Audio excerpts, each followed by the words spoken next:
Mahadlok or ma-shock mo sa mga toxic na mga person diha sa simbahan? If so, watch this. Katubitaw mga musimba kada Domingo pero wala joy effect sa ilang kinabuhi. Bisan pa ang mga pari nga nakasayop or nakapaskandalize sa mga tao. Chika sa ta. Kabalo ko nga kaning mga toxic or mga lisod kay mga person diha sa simbahan mao ang usa sa mga rason nga daghan kay tao dili mo simba. Bitaw no? Kung sila magkasasala, ngano man ako dapat mo simba?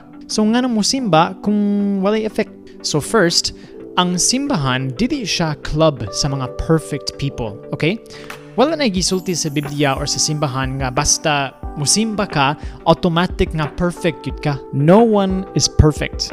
Unya, sorry to say, ikaw sad, dili perfect. Basta musimba kita, dili tungod kay abi nato nga perfect ta or gusto kita ma-perfect. Musimba kita tungod kay kitang tanan dili perfect. Unya, naninkamot kita mahimong sama ni Jesus. Pero of course, naadyo'y problema basta abi nato nga basta musimba ko, okay na tanan. Katipitang walay growth sa atong kinabuhi ba? We should always grow. Unya, tungod kay always growing kita, kinahanglan mo simba. Second, ayaw sa pag-judge sa mga tao nga dili perfect, okay? Kabalo ko, naka-experience sad ko nga daghan kay mga tao nga toxic nga judgmental diha sa simbahan. Nya of course, dili man na maayo, dili gyud. Nya pwede kayo kita magsulti nga kana dili maayo. Pero ayaw sa pag-ingon nga ikaw mas perfect or ikaw you know better tungod kay dili ka mo simba. Grabe kita maghisgot bahin sa mga sayop sa mga tao sa simbahan. And that's okay, right? It's right. Pero imagine kung ang tanan imong mga sayop gihisgot, gipost sa social media. Unsa man gyud ang imong gibati ana? Inya, ang akong third point, kung naay mga judgmental, mga toxic, ang mga lisod kay mga tao sa simbahan, ayaw lang sa kahadlok nila. It's possible.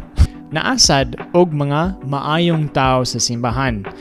Dili kaayo kita maghisgot bahin kanila because wala na'y balita, wala na'y mga shocking na news ba. Pero naadjud sila. Nya ikaw, pwede sad ka mahimong usa sa kaning mga buutan kay mga tao sa simbahan. We need you.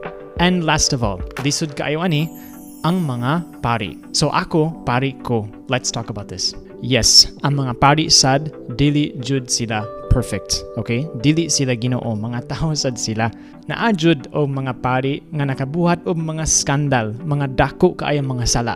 Naasad og mga pari nga gahi kay kulo, lisod, judgmental, toxic, tanan. Unya ako kasabot ko kung ma-scandalize ka. Kay ako sad na scandalize sa kaning mga gibuhat sa mga pari. Once again, klaro kaayo nga dili jud man na maayo. Dili kita kaingon nga, oh, kira tanan. Kay dili jud siya okay ra. Pero the question is, ikaw, are you going to let ang kaning bitaw mga sayop, mga sala sa mga pari, sa mga tao sa simbahan na mahimo siyag babag sa imuhang pagdawat sa gugma sa Ginoo? So yes, naay mga toxic people diha sa simbahan. Daghan kaayo. Nakasayop pud sila. Daghan na kaayo. Dili man na maayo. Pero sorry to say, ikaw sad na akay toxic side, inya dili ka perfect. Pero dawaton gihapon ka sa Ginoo ug sa iyang simbahan. Unya, tungod kay dili ka perfect, ang simbahan kay perfect place for you. So welcome home. Yes, ikaw magkasasala, ako magkasasala.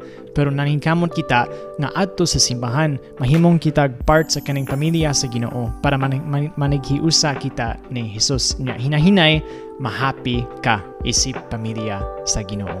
Once again, welcome home. Nya kita-kits sa simbahan.